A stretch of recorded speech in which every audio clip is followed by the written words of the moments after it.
fantasmas eu só conseguirei enxergar na minha direção. O Salvador virá e sobre as águas me fará caminhar. Quando as ondas quiserem me afundar, aflições e no mar de angústias estar na minha direção. O Salvador virá e sobre as águas me fará caminhar. Você pode dizer assim: sobre as águas vou andar, seu olhar encontrar. Se porventura afundar, um braço forte de quem? Do meu ser. O que ele faz? Me levantará.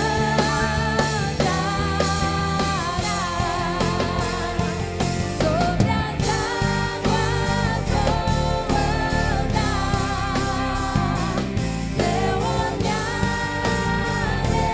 encontrar. Se porventura afundar, existe um braço forte do meu Senhor, me levantará.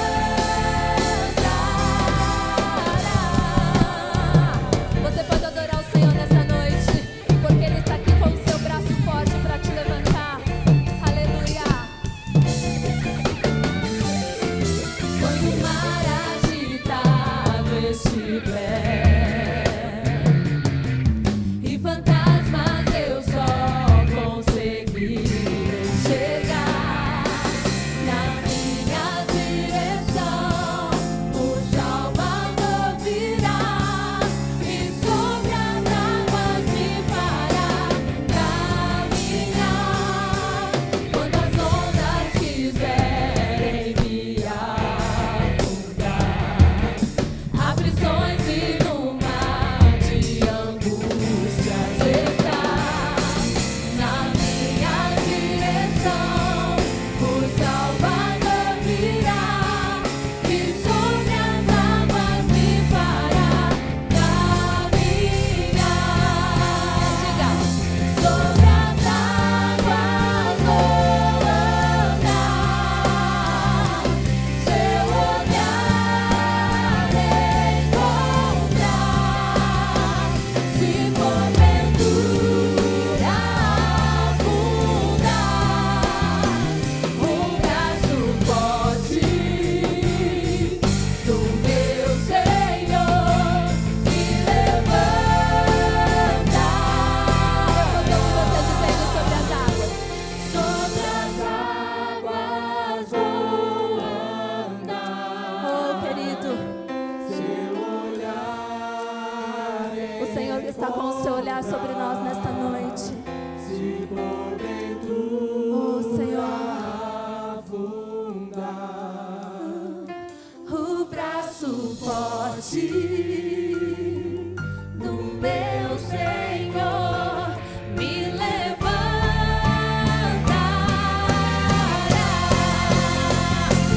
Sobre as águas vou andar,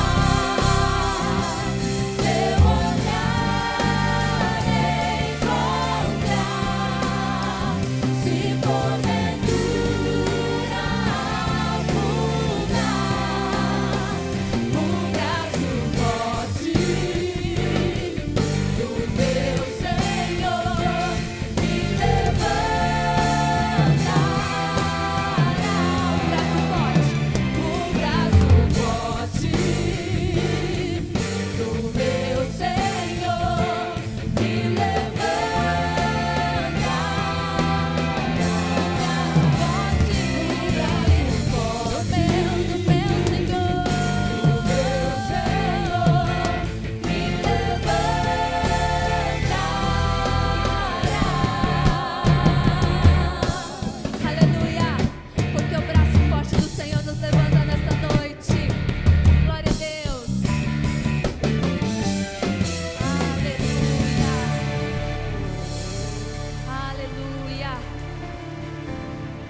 Como é bom sabermos que existe um braço forte que nos ampara, um braço forte que não nos deixa afundar. Nós vamos a um tempo agora de meditação na Palavra de Deus. Quero convidar você a abrir a sua Bíblia ou ligar a sua Bíblia, né? Alguns leem no celular, ou até acompanhar aqui na projeção, mas Evangelho de Lucas, capítulo 10, Lucas capítulo 10, versículos 25 até o 36. Diz assim o texto bíblico: certa ocasião, um perito na lei levantou-se para pôr Jesus à prova e lhe perguntou: mestre, o que preciso fazer para herdar a vida eterna? O que está escrito na lei? Respondeu Jesus. Como você a lê, ou como você a interpreta? Ele respondeu: ame o Senhor teu Deus de todo o teu coração, de toda a tua alma, de todas as suas forças e de todo o teu entendimento, e ame o seu próximo como a si mesmo. Disse Jesus: você respondeu corretamente. Faça isso e viverá. Mas ele, querendo justificar-se, perguntou a Jesus: e quem é meu próximo? Em resposta disse Jesus: um homem descia de Jerusalém para Jericó, quando caiu nas mãos de assaltantes. Esses lhe tiraram as roupas, espancaram-no e foram deixando-o quase morto. Aconteceu estar passando pela mesma estrada um sacerdote. Quando o viu o homem, passou do outro lado.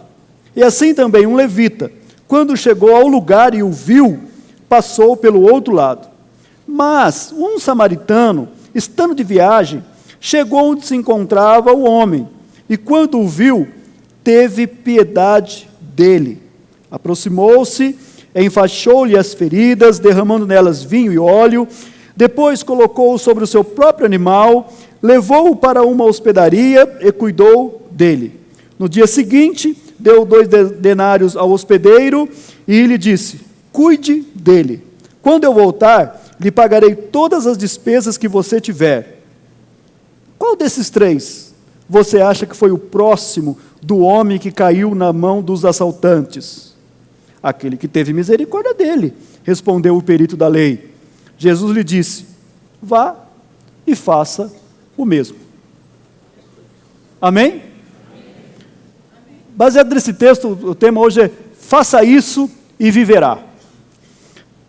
E aí nós temos 3 personagens nessa historinha que Jesus contou, e essas 3 pessoas se relacionam com aquilo que tem de uma forma. O primeiro personagem são os assaltantes ou o ladrão, e ele chega para aquele homem e diz: o que é teu é meu. O sacerdote e o levita, que eram os religiosos, eles estão com as suas atitudes dizendo assim: o que é meu é meu. Mas o samaritano, ele está dizendo: o que é meu é teu. Então nós temos 3 pensamentos, 3 frases que são ditas representando em cada personagem. O que é teu é meu, o ladrão. O que é meu, o sacerdote e o levita. E o que é meu é teu, o samaritano. Baseado nisso, querido, nós vamos falar algumas questões importantes. Esse homem chegou para Jesus e fez uma pergunta, até muito comum de se fazer, fazia-se essa pergunta naquele tempo e se faz até hoje. O que eu tenho que fazer para herdar a vida eterna? Ele está dizendo, essa pergunta que ele faz, tem algumas questões colocadas aí. Primeiro ele disse herdar, ele não disse simplesmente receber. Ele tinha uma intenção, uma impressão que a vida eterna era algo que ele recebia por sua linhagem, por ser de uma família, talvez por sua nacionalidade, então naturalmente ele herdaria, ele passaria a ser herdeiro da vida eterna. Mas Jesus responde a pergunta que ele faz com outra pergunta. Diz assim: o que está escrito na lei? Como você interpreta? E é interessante que ele deu uma interpretação muito boa, muito correta. Ele pega toda a lei, algo que Jesus já tinha dito, do resumo da lei, ele fala: olha, a lei está dizendo assim: ame o Senhor teu Deus de todo o teu coração, de toda a tua alma, de todo o teu entendimento, com todas as tuas forças, e ame o teu próximo como a ti mesmo. Ele falou: beleza, cara, está certinho. faz isso, faça isso e viverá. Mas aí que vem a questão, porque existia um problema aí, que estava relacionado à questão do próximo. E aí houve uma controvérsia. Essa semana, vocês viram essa foto que vai aparecer aqui? Apareceu aí na internet, o famoso vestido que muda de cor. Que está muito claro que ele é branco e prata, e dourado, certo? Branco e dourado. Eu acho que pelo menos aqui vocês estão vendo dessa cor, sim ou não? Tem gente vendo ainda aqui nessa projeção como azul e preto, é isso? Maravilha, maravilha. Não vale pôr a borda azul para parecer que é azul e preto. Eu estou usando isso só como um exemplo, para dizer para você que muitas vezes nós começamos a pensar que aquilo que nós vemos, ou a forma que nós pensamos, é a única correta. E nós criamos e formamos concepções em nós. E nós discutimos quando alguém não concorda com a gente. E o fato, às vezes, de você argumentar é uma coisa. Agora, você não aceitar nunca que outro te contraria é um problema. Esse homem que vai falar com Jesus, embora a intenção dele pareça muito boa, pode tirar o vestido branco e dourado daí, que senão, pode voltar, senão vocês vão ficar olhando para o vestido e vão esquecer da mensagem, que é a essência aqui. E as pessoas então pensam o seguinte, esse homem chega para Jesus e diz assim, ó mestre, eu quero saber o que eu tenho que fazer para dar a vida eterna. Só que o início do texto diz assim, que ele foi falar isso para Jesus para o testar. Ele estava querendo provar Jesus, porque ele já tinha um conceito de vida eterna. Ele já tinha um conceito do que fazer para dar a vida eterna. Ele já tinha um pensamento formado sobre isso. E, na verdade, ele só estava querendo testar Jesus. Só que ele foi com a pessoa errada. Porque disputar com Jesus é covardia, queridos. Em questão de sabedoria, não dava para encarar. E ele tenta fazer com Jesus, vários como ele tentaram, de alguma forma, de várias maneiras. E Jesus, com muita sabedoria, ele não dá uma definição de quem é o próximo.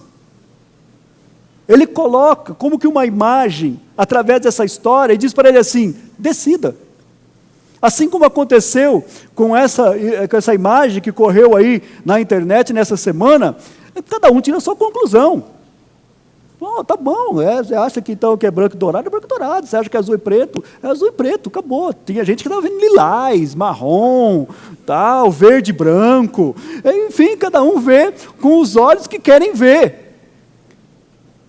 E é interessante a sabedoria de Jesus, porque ele não choca com aquele homem, aquele perito da lei, aquele homem intelectual, aquele homem entendido, mas ele põe uma imagem para ele, e diz para ele assim, decida você, me diga você quem é o próximo daquela pessoa, você mesmo pode dizer isso, você mesmo pode falar sobre isso.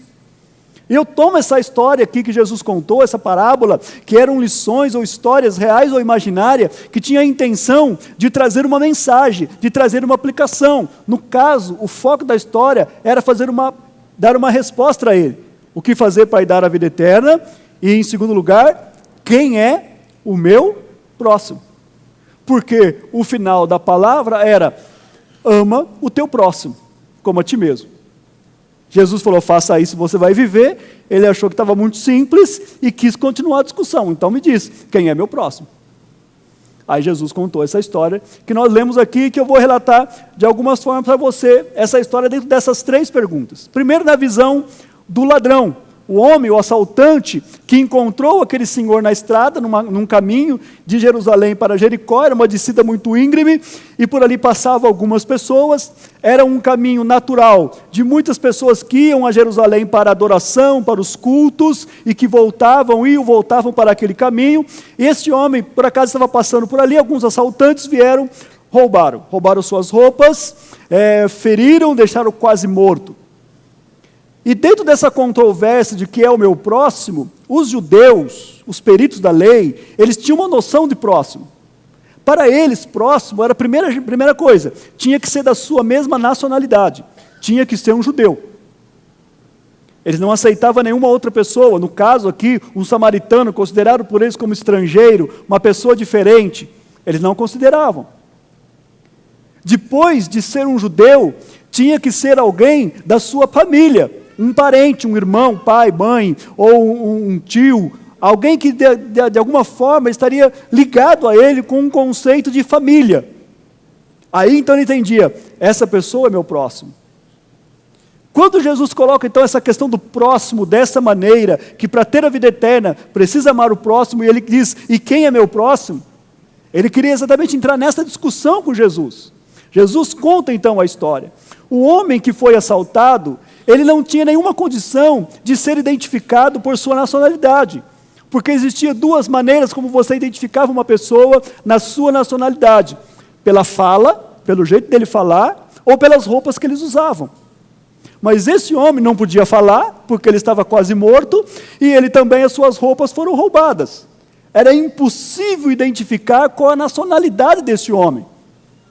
E Jesus começa aqui, nessa história dele, muito sutilmente, e o cara, o doutor da lei, está entendendo. Pô, esse negócio dele falar que estava sem a roupa, que o homem não podia falar, já está me complicando aqui, porque não estou conseguindo identificá-lo como um judeu, não estou conseguindo identificá-lo como alguém da minha família. O homem não pode falar, e o homem está despido das suas roupas, que poderia identificá-lo.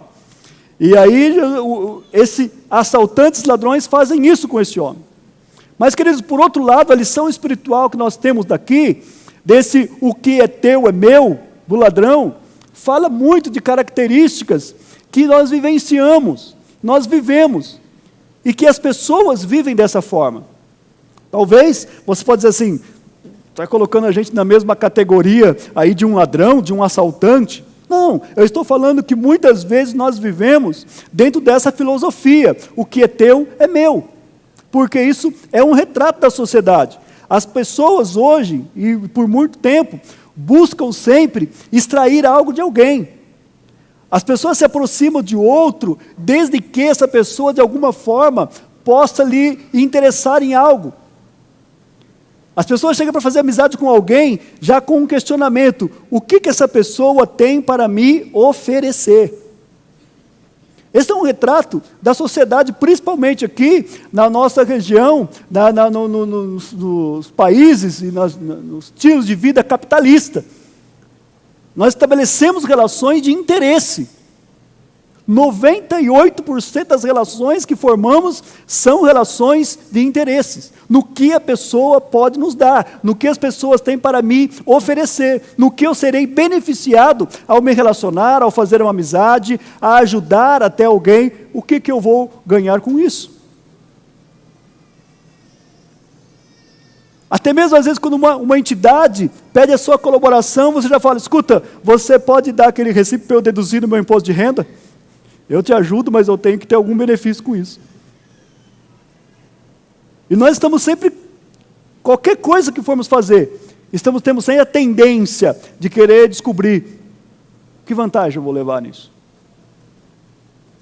E aí estamos nos comportando com a mesma filosofia, do que é teu é meu. Nós queremos de alguma forma o que aquela pessoa tem para nos oferecer.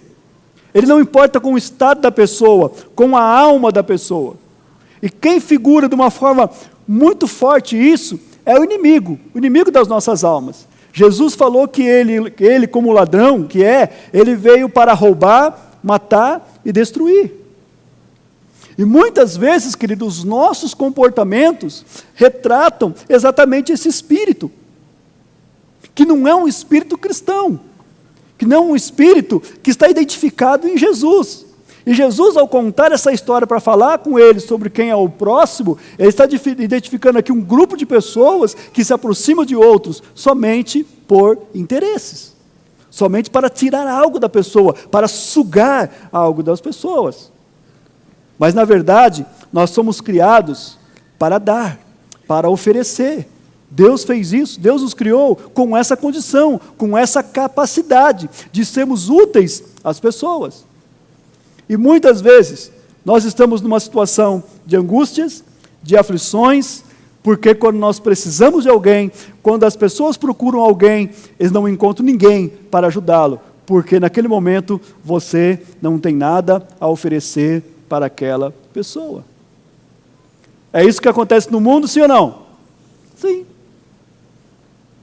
Se apresente em qualquer lugar, com um carrão, com uma conta bancária gorda, vestido com as melhores grifes, com um status, amigo de pessoas importantes, e você vai ser muito bem tratado.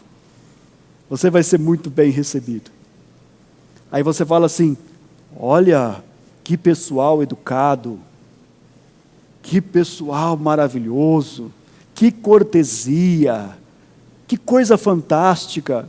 Mas eu não estou interessado em você, estou interessado no que você tem. E isso muitas vezes frustra a gente. Muitas vezes leva o ser humano a um estado de frustração. E muitas das causas, queridos, de decepções que as pessoas vivem, que nós vivemos, muitas situações que trazem a aflição para as nossas vidas, é por isso. Porque nós temos necessidade que muitas vezes alguém nos dê um abraço, simplesmente porque quis nos dar um abraço. Nós temos necessidade que muitas vezes alguém nos mande uma mensagem, simplesmente porque quer mandar uma mensagem. Nós temos necessidade que muitas vezes alguém pegue na nossa mão, simplesmente porque ele quer, de alguma forma, te ajudar.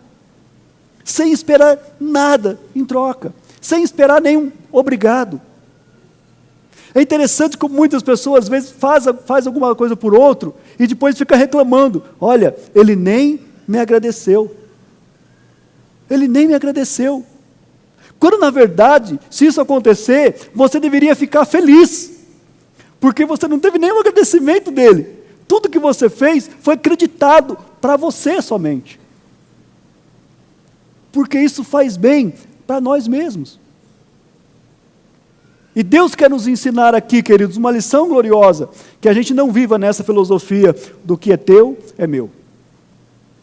Vamos para o segundo ponto. A visão do levita e do sacerdote, o que é meu é meu. Talvez, a maioria de nós, muitas vezes as minhas atitudes, ou a maioria das vezes, a minha atitude, se enquadra nesses dois caras. O que é meu é meu. E na verdade, gente, isso aqui é um conforto muito interessante para a gente. Esses dois homens representavam todo o sistema religioso daquele tempo. O levita, que era alguém escolhido para ser um auxiliar nos cultos, nas ministrações do templo, e o sacerdote, que era a pessoa mais importante. Um sacerdote não era uma pessoa qualquer, ele era uma pessoa que era consultada, ele era uma pessoa muito importante, uma pessoa que tinha um valor muito grande. E aí esses dois homens passam por aquele homem que está lá no caminho, caído, machucado, sem poder identificar, vê que o homem está ali e passa pelo outro lado, dá a volta. Dá a volta. Eu sei que você está dizendo assim, esses dois caras eram ruins mesmo, hein? Mas quantas vezes nós damos a volta? E tinha algumas coisas interessantes aqui, porque por serem lideranças, eles quando vissem alguém sendo atacado, eles tinham um dever de ajudar. Mas no caso, eles não viram o homem ser atacado, o homem já estava lá. Então, o que é meu é meu. Eu não vi ser atacado, eu não tenho nenhum dever de te socorrer. Ele não podia identificar o homem, porque estava sem as roupas, o homem não podia falar. Então ele não sabia se ele era judeu. Não sabendo que ele era judeu, ele não sabia se ele era o próximo. Então eu tenho o dever com o meu próximo. Eu tenho que amar o próximo. Eu não sei se esse cara é meu próximo. Está entendendo o que Jesus está fazendo na cabeça do doutor da lei? O homem que estava ali também poderia estar morto. Ele estava quase morto, mas poderia estar morto. E como sacerdote, se ele tocasse num morto, ele estaria contaminado cerimonialmente. E aí ele não podia ministrar no templo. E aí ele não podia prestar culto.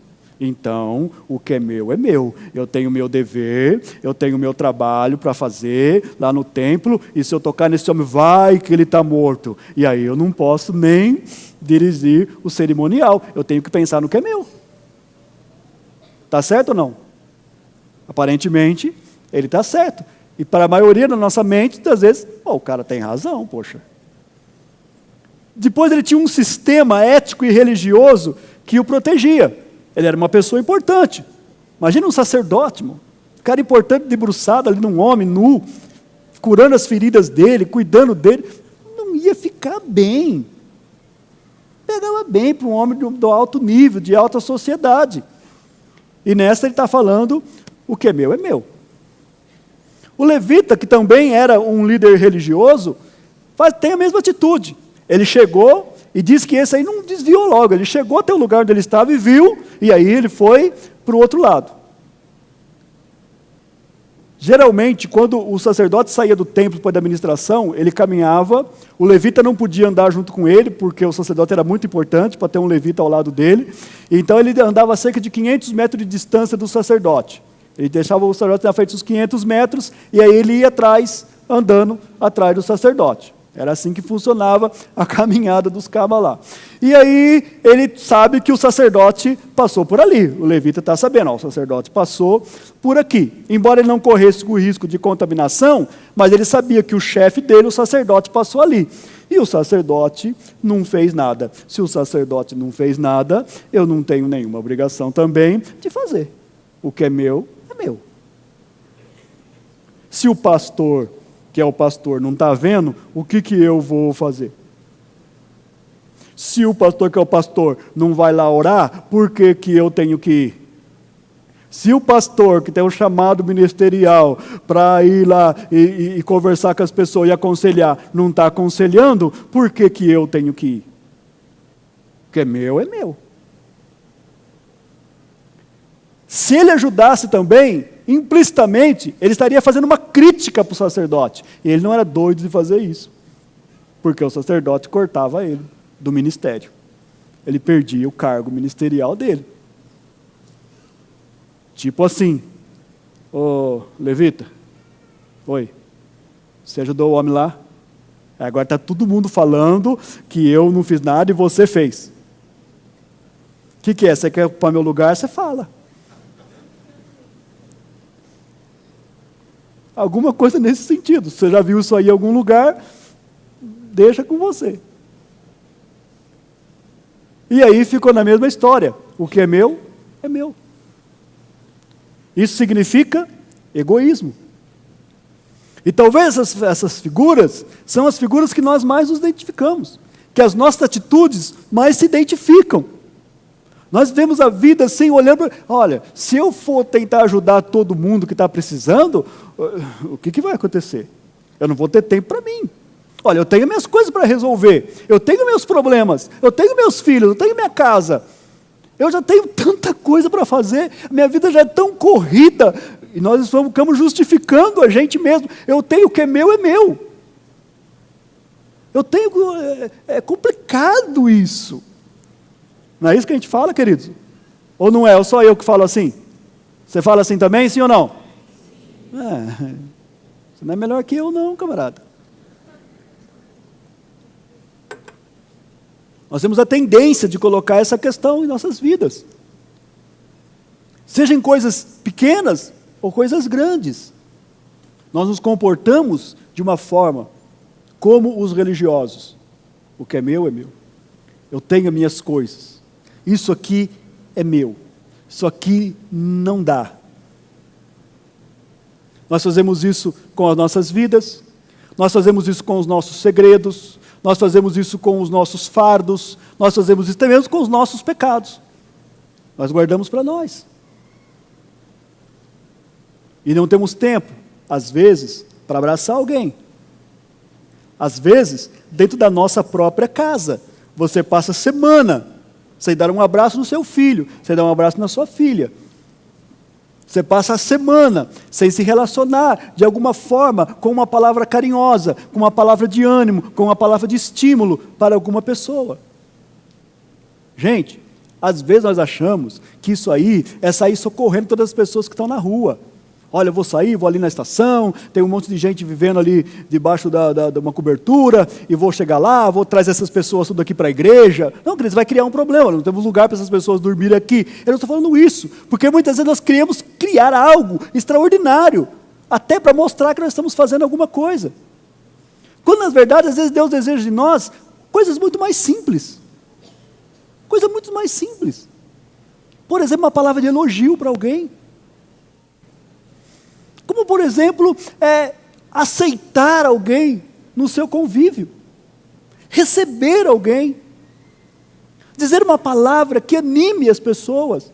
Não estou falando de pôr no Facebook, não, lá, que tranqueira lá que todo mundo põe. Falando disso, não. Falando de você se expressar, deixar a pessoa ver os teus olhos, olhando nos olhos deles e dizer assim, olha, você é uma pessoa importante para Deus, Deus te ama, e eu sei que tudo vai dar certo na sua vida. Ou você chegar para alguém e dizer assim, olha, eu sei que você pode estar passando por um momento difícil, mas Deus tem uma vitória para você, conte comigo. Pastor, se ele pedir alguma coisa, deixa pedir. Deus não coloca nada em nós que Ele já não tenha colocado dentro de nós. Tudo que Deus pede para a gente, Ele já colocou dentro da gente. Qualquer coisa que Deus esteja te incomodando na sua vida, querido, de fazer, por mais simples que seja, Ele já colocou dentro de você a capacidade para fazer. Senão Ele não colocaria dentro de você. Deus não pede nada para nós que Ele já não tenha dado para a gente. Deus não pede cheque predatado para a gente. Ô meu filho, faça uma obra predatada para mim aí. Não, primeiro Ele te dá capacitação, Ele te dá a condição. Às vezes você não percebeu que Deus já colocou a graça, a unção, a palavra dentro de você. Só basta você se dispor e se colocar diante de alguém que está carente, que está necessitado e dizer, eis-me aqui, o que você precisa. E aí nós temos o terceiro personagem. O samaritano. É interessante esse homem, não sabemos o nome dele, identificado com uma nação que os judeus não gostavam muito, ou, aliás, não gostavam nem um pouquinho, eles não tinham nenhum tipo de relacionamento com essas pessoas, e aí ele tem algumas atitudes. Primeiro ele está passando e ele vê o homem como todo mundo viu. O homem estava na mesma condição que todos viram, só que diz assim que ele se moveu de compaixão, ele teve compaixão. É uma relação entranhável, algo de dentro. Ele viu aquele homem e disse assim, eu tenho que fazer algo por ele. Ele não só teve pena, ele não teve dó. Ele não passou lá com o animal dele e falou, coitado, hein gente, olha isso. Que coisa, hein? A gente paga os impostos e o governo, ó, deixa o coitado desse caído aqui. Não tem um religioso para passar aqui e socorrer o homem. Ninguém faz nada, olha que absurdo isso. Não, ele teve outra atitude, ele parou, ele desce, ele vai ao teu homem, até aquele homem, ele presta os primeiros socorros, ele usa o que ele tem lá no seu animal, vinho e óleo, que era algo que podia usar como alguma coisa medicinal, para limpar as feridas que aquele homem estava sofrendo ali, enfaixa para que pare o sangramento. Ele cuida do homem, com muito cuidado, ele põe no seu animal. Ele se identifica com aquele homem. Possivelmente a roupa dele ficou suja com o sangue daquele homem. As mãos dele se sujaram ao pegar aquele homem. Ele se identifica com a dor daquele homem. Ele está sentindo o mesmo que aquele homem está sentindo. Ele coloca no seu animal e leva para uma pensão, para uma estalagem. E chega lá, fala com as pessoas, com o homem da agressão, olha, o que eu pude fazer eu fiz, agora me ajude a fazer alguma coisa por ele. E aquela pessoa ali que tinha mais condições começa a dar os próximos cuidados. Ele era um homem que tinha compromissos. Ele tinha uma viagem para fazer. Ele não precisou parar a agenda dele. Ele não precisou deixar de fazer a viagem dele. Ele colocou sobre cuidados e continuou a viagem e falou o seguinte, eu vou voltar e eu vou deixar um dinheiro aqui, vou deixar uma grana, pode investir nele. E se faltar alguma coisa, põe no meu nome, põe na minha conta, porque quando eu voltar, eu vou te pagar tudo o que você precisar. Bonito isso, sim ou não? Bonito. Bonito na história. Difícil de fazer. Esse é um desafio para nós, como discípulos de Jesus. Jesus não estava querendo só dar uma resposta para entupir aquele doutor da lei. Toma! Não era isso que Jesus queria fazer. Jesus queria dar uma lição de amor.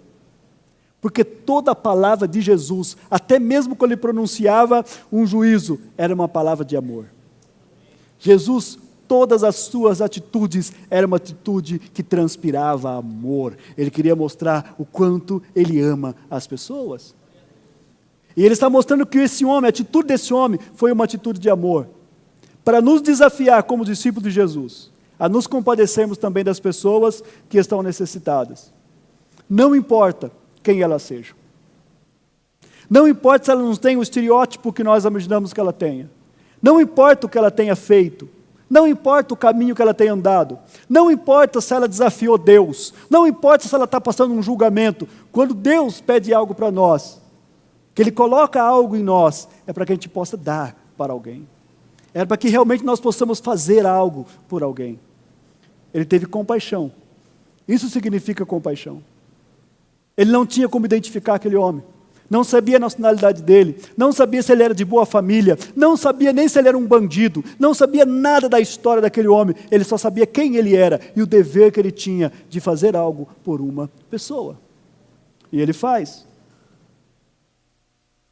Ele não se importa se o vestido era branco e dourado ou se era azul e preto.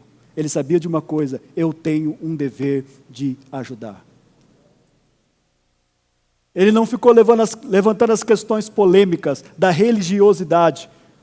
Você, moço lá, quase morto, moço, você é da Assembleia?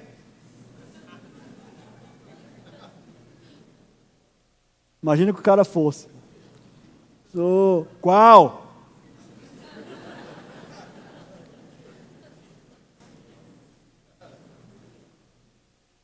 Bom Retiro. Não, Bom Retiro. Retiro não, está louco. E aí não, aí também não. Ele não foi discutir isso, querido. Você é calvinista? É mianista? A maioria das pessoas nem sabe o que é isso. Você é batizado com o Espírito Santo?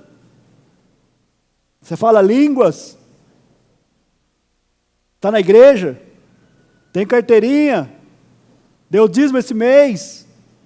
Ele não perguntou nada disso, irmãos. Ele só viu que era uma pessoa que precisava ser ajudado.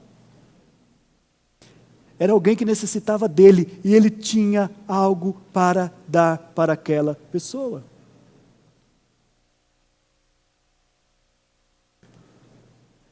É diferente da gente, sim ou não? Nós queremos saber. Olha, tem alguém que precisa de ajuda. Quem é? Onde ele é? O que ele faz? Por que ele está fazendo isso? Por quê? Fizemos uma listinha. E o Senhor está perguntando para a gente.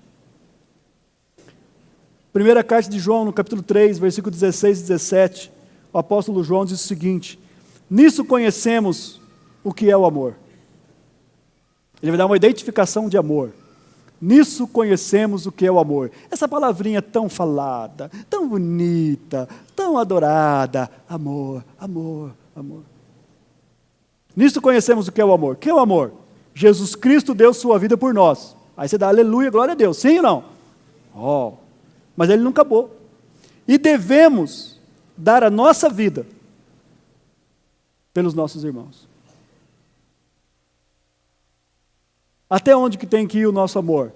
Ao ponto de também dar a nossa vida.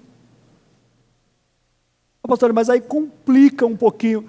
Não, querido, porque na verdade, pois nada vai ser exigido de você que você precise da sua vida. Nada. Nós cantamos uma canção aqui, não vou dividir a adoração, mesmo que levantar não sei o quê, a Axel exortou a gente aqui, se eles forem lá e te obrigar a fazer isso, você vai adorar mesmo, não sei o quê. A gente fica com medo, né, assim, mas talvez Deus não vai pedir nada disso para você. Talvez Ele peça um pouquinho do seu tempo, um pouquinho dos seus recursos, um pouquinho do seu nome.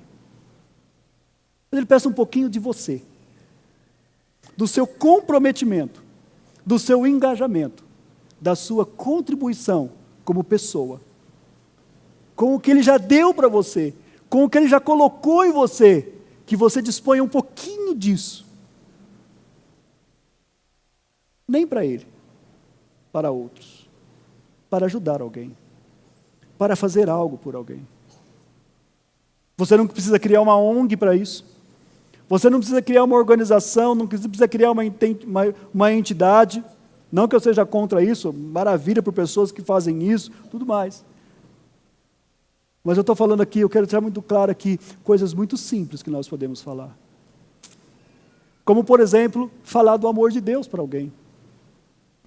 Evangelizar, falar do evangelho para uma pessoa. Dizer que a vida dele tem solução, sim.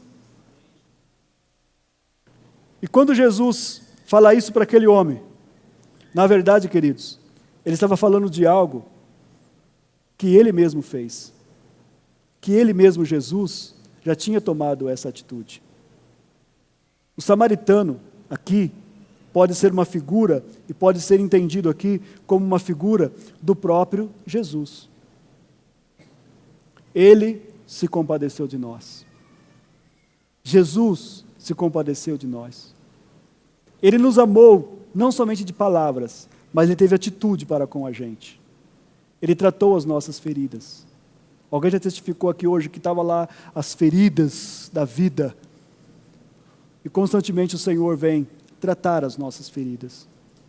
Ele assumiu o nosso lugar. Ele se identificou conosco. Ele, sendo Deus, deixou a sua glória, seu trono, deixou a adoração dos anjos, deixou a comunhão dos céus e veio a essa terra viver as coisas mais terríveis aqui. Era a identificação, como aquele samaritano que pegou o homem moribundo, pegou o homem ferido e se identificou com ele. Jesus se identificou com a gente, se identificou com o nosso jeito de ser, com as nossas misérias. Ele viu alguém que tinha morrido, ele chorou. Jesus não precisava chorar porque ele é Deus, não passava por esse processo, mas ele identifica com a dor humana. Ele via alguém paralítico, ele tinha compaixão, ele se compadecia. Ele via alguém sofrendo, alguém passando por situações complicadas, ele ia até as pessoas. Ele permitia ser tocado por pessoas, ele tocava as pessoas. Ele estava no meio das pessoas, porque ele entendeu o que é isso, que ele veio para isso, para assumir o nosso lugar. Ele tem cuidado de nós a cada dia.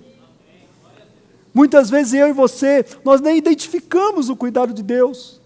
Às vezes nós nem percebemos o que Ele está fazendo por nós.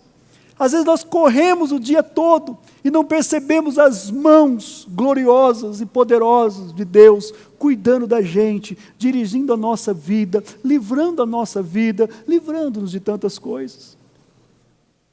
Ele pagou o preço pelo nosso resgate. Não foi um preço de 2 moedinhas, não. O preço que Ele pagou foi o seu sangue precioso. A Bíblia fala isso, que nós não fomos comprados por ouro ou prata ou nenhuma outra coisa perecível, mas com o sangue precioso de Jesus Cristo. Ele deu a sua vida, Ele nos comprou, Ele pagou o preço do nosso resgate. Ele fez isso por nós. Ele deu a sua vida por nós. Tudo o que era dele, Ele passou para a gente.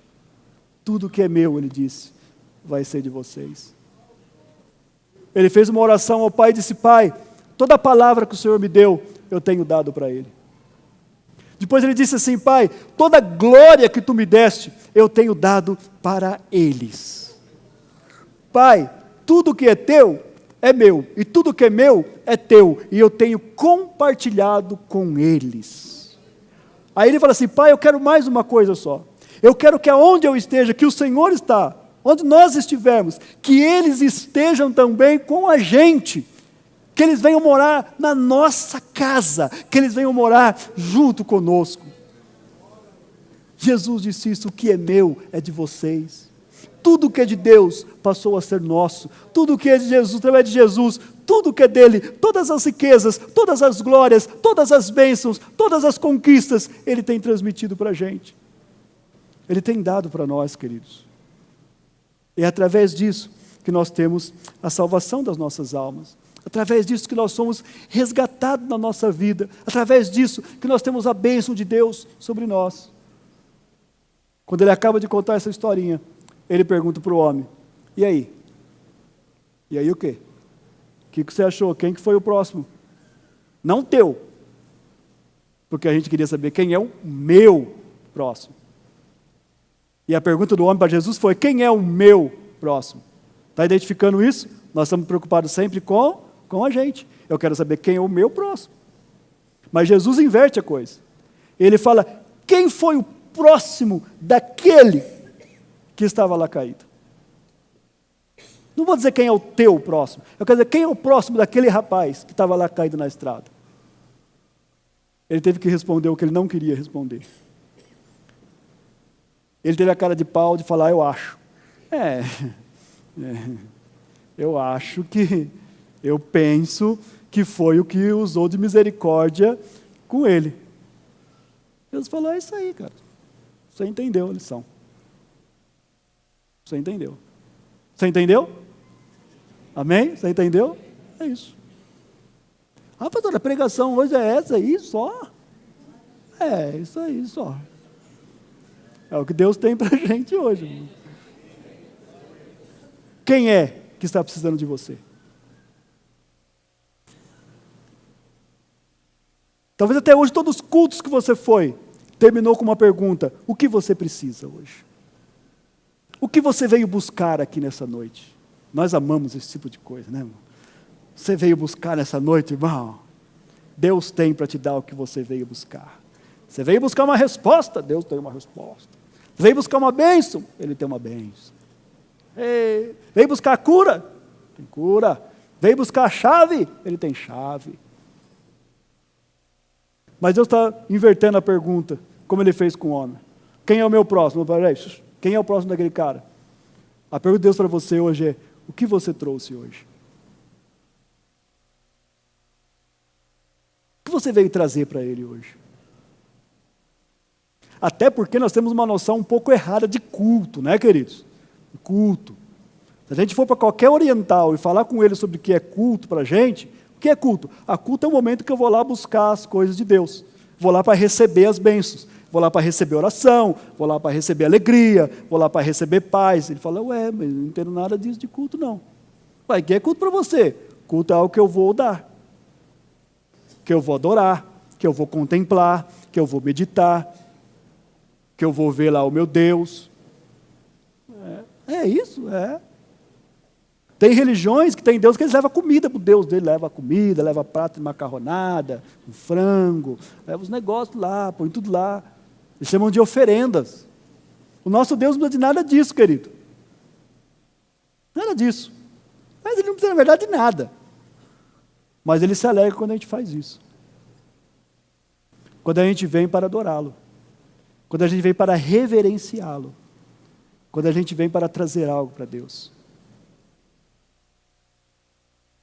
Mas principalmente, ou também, o nome dele é glorificado quando nós fazemos algo pelo próximo. Porque às vezes nós falamos para Deus, Deus, nós tributamos a Ti toda a honra, toda a glória, toda a adoração, Tu és o Deus, tal, tal. E falamos aquelas palavras bonitas para Deus, assim, né? E achamos que Deus está impressionado. Uau, filho! Estou arrepiado, filho. Como você fala bonito. Que adoração maravilhosa, filho. Não, mano, Sara. Primeiro, Deus. Quer impressionar Deus? Coração quebrantado e contrito. É isso aí. E não é cara de quebrantado e contrito. A gente pensa que quer fazer a cara. Ele faz uma cara assim. É coração. É eu reconhecer que eu sou um pecador. É eu reconhecer que eu não mereço nada. Mas eu preciso dele. Eu careço dele. E eu adoro mesmo sem saber que eu não sou merecedor nem de chegar na presença dele. Mas eu estou ali adorando. Minha alma está dolorida por causa de quem eu sou. Seu coração quebrantado e contrito. E aí depois disso, o Senhor nos recebe. E aí depois que ele nos recebe, ele fala assim, maravilha, filho, gostei hoje, foi bom. Agora tem pessoas que precisam de mim. A primeira parte, você já fez. Ama o Senhor teu Deus de todo o coração, toda a tua alma, toda a tua mente, todas as tuas forças. Falta a segunda parte, bem pequenininha. O teu próximo, como a ti mesmo. Faça isso e viverás. Faça isso e viverás. As pessoas estão perguntando, como que eu posso ter uma vida melhor? Como eu posso melhorar a minha vida? Venha participar da novena do desembaraçamento dos nós. Quer melhorar a sua vida? Venha participar da grande corrente não sei do quê. Não, querido. A lição de Jesus é: faça isso e viverás. Vai viver com qualidade, vai viver bem. Você vai ter uma vida alegre, uma vida feliz. Deixa eu dizer para você, para terminar aqui, grande parte dos sofrimentos da humanidade, grande parte dos meus sofrimentos, grande parte dos nossos sofrimentos, é porque nós não entendemos que nós somos chamados, que nós somos criados para serem seres relacionais, que Deus nos fez para fazer algo por alguém, para nos doar por alguém, para oferecer algo por alguém. E a gente não entende isso. A gente vê isso como sacrifício, a gente vê isso como dor, a gente vê isso como uma coisa drástica, a gente vê isso como algumas pessoas que têm um dom extraordinário de fazer o bem para os outros. Na verdade, Deus fez todos nós, não importa a sua condição, não importa a sua formação, Ele te deu com a capacidade de fazer algo por alguém, e quando você faz, Ele traz alegria dentro de você. Você fica alegre, você fica feliz, você é abençoado por Deus. Não precisa participar de nada. Só. Tudo bem participar disso, irmão. Ah, pastor, você não quer que eu participe? Participe, se você quiser, não tem problema não. Só que Jesus falou que nisso resume toda a lei e os profetas. Qualquer coisa que você fizer, depende disso aí. Você está amando a Deus em todas as suas coisas? Está amando o próximo, como a ti mesmo? Faça isso e viverás. Amém? Feche seus olhos, curva a sua cabeça. Pai, em nome de Jesus nessa noite, nós nos rendemos a Ti, ao Teu amor, ao Teu cuidado, Pai. E essa palavra exorta as nossas vidas, exorta no Senhor, mas de uma forma muito amorosa, Pai. Nós reconhecemos que muitas vezes nós não nos comportamos como o exemplo que o Senhor deu deste homem samaritano, de alguém que faz algo, que simplesmente se dispõe a ajudar as pessoas. Pai, que o Teu amor possa nos impulsionar a cada dia mais, a fazer, a nos dispor, Senhor, a ajudar. E que nós possamos demonstrar que realmente somos discípulos do Senhor, em fazermos algo por alguém, em agir em favor de alguém. E que o Teu nome seja glorificado em tudo. Amém. Amém, querido? Amém. Deus te abençoe grandemente. Deus te abençoe grandemente. Eu sei que Deus tem muitas coisas para a sua vida. Ele já doou muitas coisas grandiosas e maravilhosas para você. O meu conselho para você é caminhe com Jesus. Se você não está fazendo isso, tome uma decisão nessa noite de iniciar uma caminhada com Jesus. Procure conhecer mais de perto quem é Jesus. Talvez você já procurou tantos caminhos. Talvez você já ofereceu tantas coisas. Talvez já te indicaram tantas coisas para você fazer e você fez. Mas tem uma coisa muito simples. É que Jesus te ama. Jesus tem um amor extraordinário por você. E Ele quer se revelar a você. Ele quer que você o conheça. Não simplesmente num culto, mas no seu dia a dia. Na sua vida, na sua caminhada.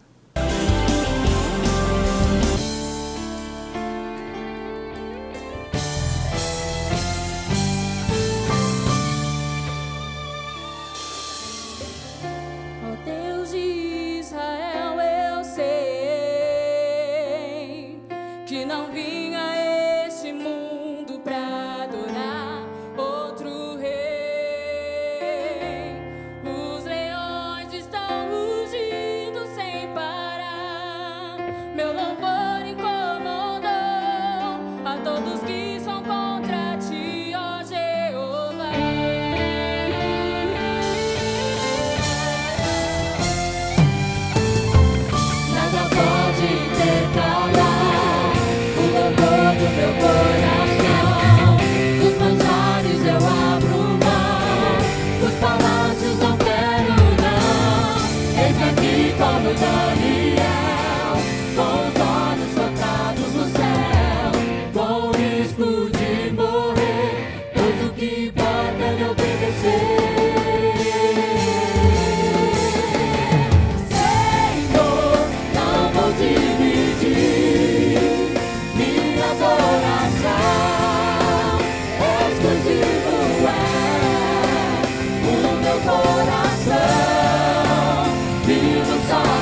ti.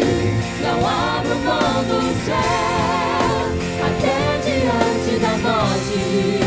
Prefiro ser fiel.